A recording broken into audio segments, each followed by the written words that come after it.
बहुत बार आपने मार्केट में देखा होगा कि मार्केट इस तरीके से यहाँ से अप जाती है।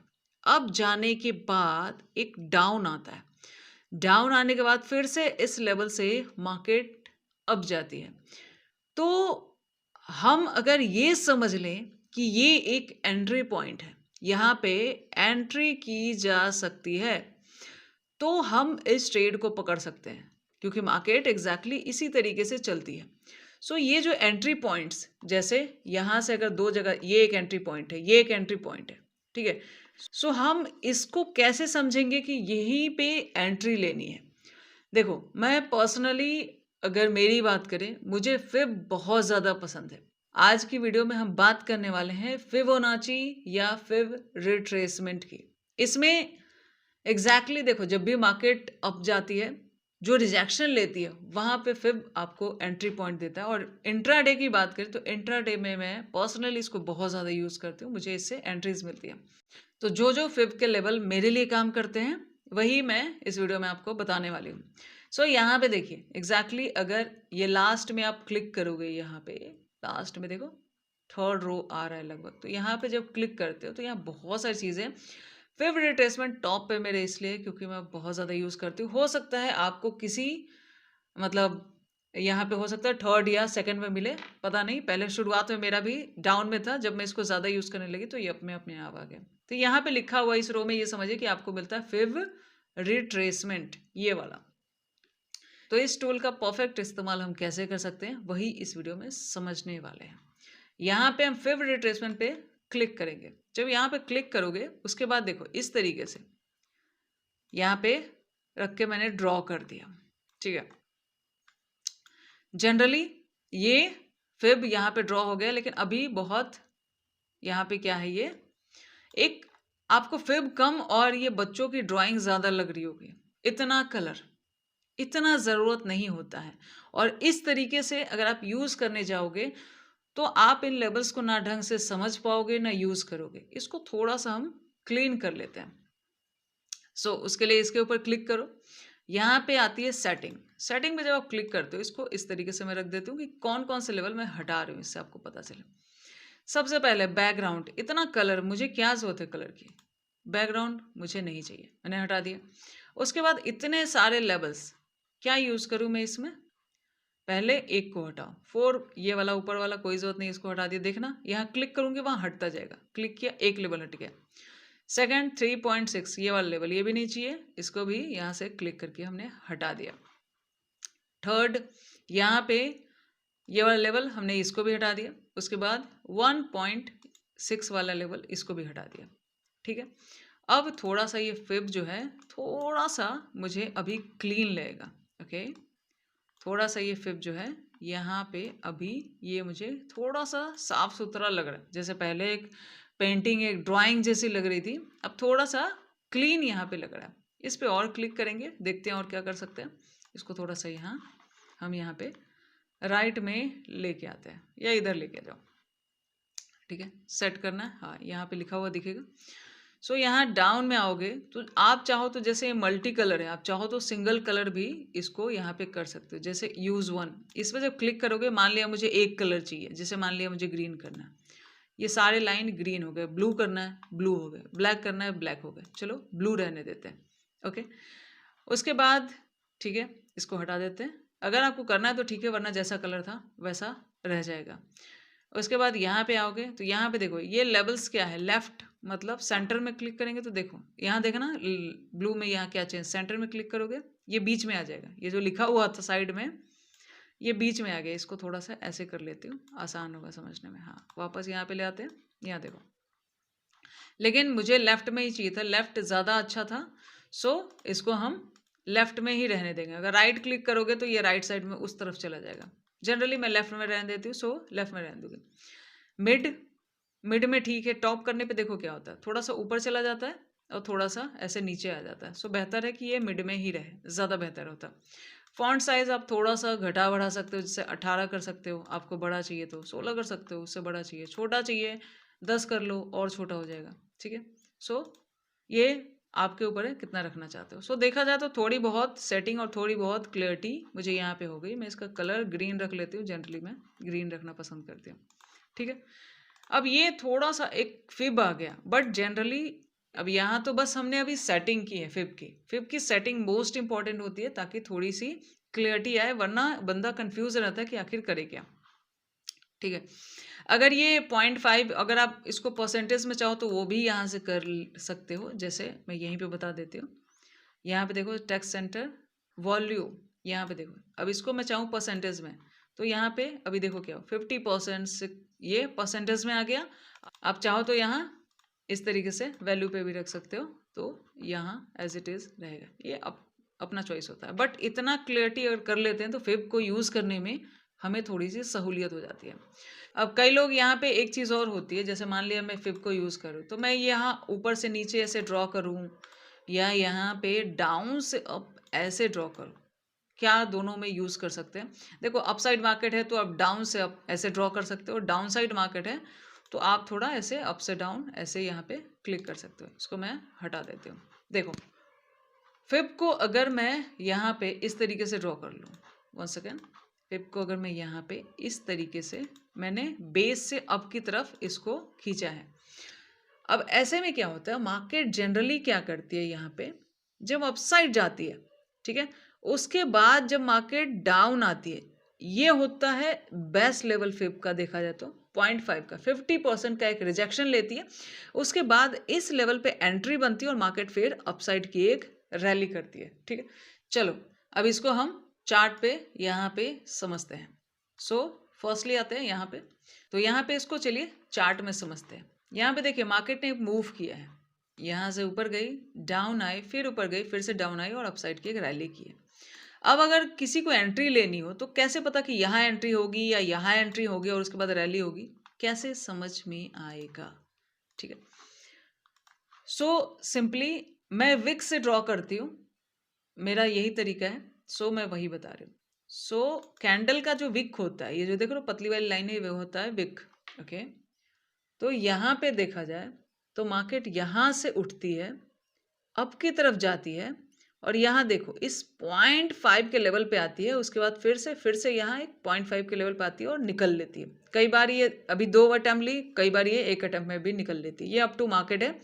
बट यहाँ पे देखा जाए तो ये देख रहे हो जो 0.5 का लेवल, ये एक एंट्री पॉइंट बना।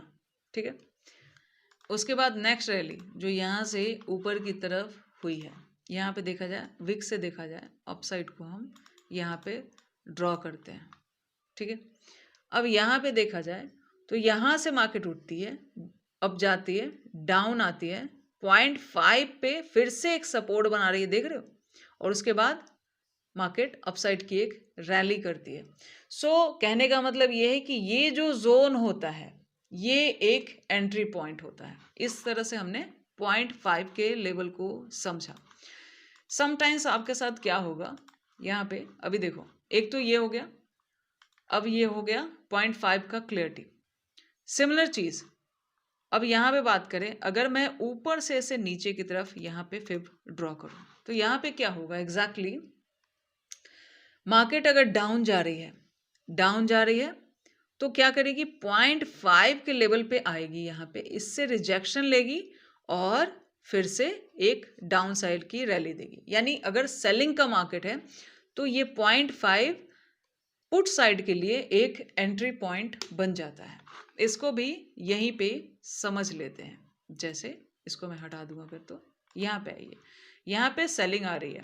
ठीक है, अगर यहाँ पे फिब, यहाँ मैं विक से ड्रॉ करती हूँ तो मैं विक से ड्रॉ कर रही हूँ। मैंने एक यहाँ पे टॉप लिया, एक डाउन लिया, ठीक है, फिर ड्रॉ किया, मार्केट यहाँ से डाउन आती है, 0.5 का रिजेक्शन लेती है और फिर एक सेलिंग देती है। वो तो मार्केट क्लोज हो गई, अदरवाइज देखा जाए तो नेक्स्ट डे भी थोड़ा सा डाउन जाती है। मतलब ये समझिए कि ये अगर मार्केट यहाँ से इस तरीके से आ रही है, कई बार ये 0.2 इस लेवल से भी उठ जाएगी और कई बार थोड़ा सा नीचे आ जाती है। मार्केट की मर्जी, एक आध कैंडल ऊपर नीचे करती रहती है, फिक्स तो कुछ भी नहीं होता ना। सो मार्केट जब यहाँ से आती है तो ये जो 0.5 का ये लेवल है, ये बनता है एक रेजिस्टेंस की तरह काम करता है और यहाँ पे एक एंट्री पॉइंट होती है। तो कई लोग इस जगह पे भी एंट्री लेके इस जगह का कमाते हैं, कई लोग यहाँ से भी यहाँ पे डाउन का तरफ का लेके कमाते हैं। सेलिंग के मार्केट में मार्केट इस तरीके से, जैसे 50% का रिजेक्शन इसने बाइंग में लिया, वैसे ही 50% का रिजेक्शन इसने सेलिंग की साइड में भी लिया है। आप डिफरेंट चार्ट पे खुद से प्रैक्टिस करके इसको ट्राई कर सकते हो, आपको यहाँ पे ये समझ आ जाएगा। ये तो एक बात हुई। दूसरा क्या होता है, जब मार्केट यहाँ अगर फिर से, एक तो हमने 0.5 की बात की, फिफ्थ रिट्रेसमेंट का गोल्डन जोन जो चीज़ कहलाती है वो होती है एग्जैक्टली यहाँ पे देखिए। अब एक तो हमने ये समझा कि यहाँ आती है 0.5 के पास एंट्री देती है, ऊपर की तरफ जाती है। अब यहाँ से मान लिया मार्केट गिर के इस जोन में थोड़ा सा time spend, sometimes single candle मिलेगी, समटाइम्स थोड़ा सा ज़्यादा वेटिंग कर लेगा, उसके बाद फिर से एक यहाँ पे रैली करेगा। मतलब ये समझिए कि इन दोनों के बीच का जो जोन होता है 0.5 और 0.6 का, इस जोन को कहते हैं गोल्डन जोन। ये होता है गोल्डन जोन, ठीक है। मतलब जब बायर उठ के ऊपर जाते हैं, एक प्रॉफिट बुकिंग आती है, फिर से यहाँ पे नए बायर एक्टिवेशन लेते हैं, या तो ये 0.5 से मुड़ जाए या ये 0.5 और 0.6 के बीच में इस जोन में ये एक्टिवेट होते हैं और यहाँ से एक अपसाइड की रैली आपको देखने को मिलती है।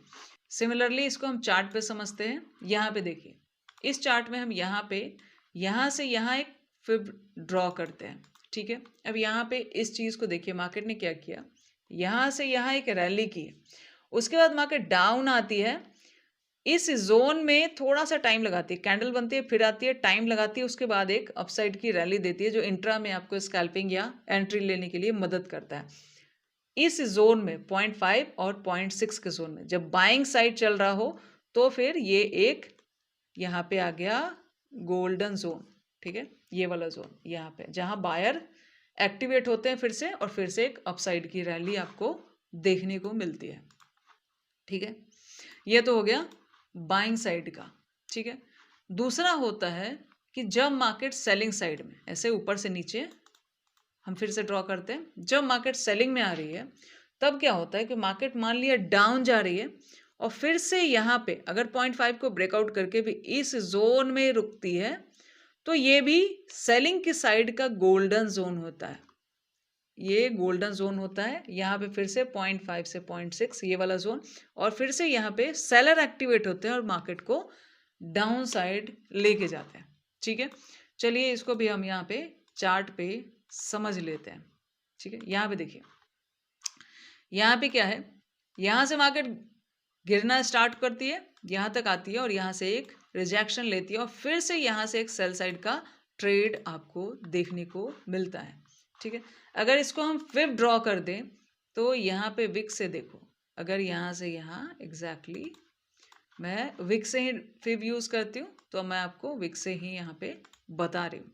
सो यहाँ पे देखिए, यहाँ पे क्या हुआ, मार्केट एक टॉप है, डाउन है, मार्केट सेलिंग करती है, उसके बाद मार्केट यहाँ से उठ के 0.5 तक जाती है, समटाइम्स मैंने कहा ना यहाँ आ जाती है, इस जोन में आता है, फिर उसके बाद सेलर इसको डाउन साइड की तरफ, समटाइम्स यहाँ मतलब यहाँ तक तो आ ही जाता है, और ज़्यादा सेलर हो तो फिर से और नीचे लेके चले जाते हैं, ठीक है। फिर में देखो एक एक करके लेवल्स को समझो, वो ज़्यादा बेहतर रहता है। यहाँ पे हमने 0.5 और 0.6 के लेवल को समझा, चाहे मार्केट बाइंग में हो चाहे मार्केट सेलिंग में हो।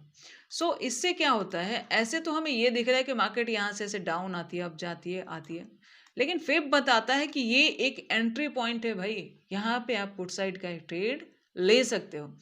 लेकिन कभी कभी मार्केट क्या करेगी, यहाँ से ऐसे निकल जाएगी, तो क्या हुआ, आपने जो एंट्री लिया है उसके जस्ट बगल में एसएल रखो, जहां भी यहाँ अगर एंट्री लिया किसी ने, इसके थोड़ा सा ऊपर एसएल रखो। आपको एसएल यहाँ लेके नहीं जाना है, जस्ट थोड़ा सा ऊपर रखना है, जैसे बाकी सारे में भी यही देख लो। अगर एसएल की यहाँ बात करूँ, जैसे ये मान लिया बाइंग जोन है, तो अगर मुझे एसएल रखना भी है, ठीक है, मान लिया इस जोन में मैंने बाइंग की और मार्केट डाउन जाने लगा, तो मैं यहीं एसएल को निकाल लूंगी, ना कि मैं यहाँ तक लेके आऊंगी। 0.6 होते होते मैं एसएल को निकाल लूँ, अगर मार्केट दोबारा ऊपर जाने की कोशिश करता है तो मैं दोबारा एंट्री लेना वहाँ पे पसंद करूंगी, ठीक है। एसएल बढ़ाने से अच्छा है कि आप री एंट्री ले लो, फिक्स एसएल देना टाइमली बहुत ज़रूरी है। सिमिलरली सेलिंग में भी देखो, अगर एसएल यहाँ पे प्लान करना है तो जैसे हम ये टॉप से डाउन यहाँ पे ड्रॉ किए, इसके जस्ट ऊपर एसएल रहता है। देखो मार्केट नहीं जाता, अगर जाता है मान लिया कभी कभी देखा जैसे गोल्डन जोन में आ जाता है मार्केट, तो एक आध एसएल लेगा लेकिन फिर से आपको टारगेट एक दे जाता है, क्योंकि हर स्ट्रैटेजी 100% काम नहीं करती। लेकिन इस स्ट्रैटेजी को मैंने देखा कि ज़्यादातर टाइम पे मेरे लिए सही होता है, और मैं जो यूज़ करती हूँ वही आपको समझाने की कोशिश करती हूँ। तो फिलहाल इस वीडियो को यहीं पे बंद करते हैं, मिलते हैं नेक्स्ट वीडियो में, तब तक के लिए बहुत बहुत धन्यवाद।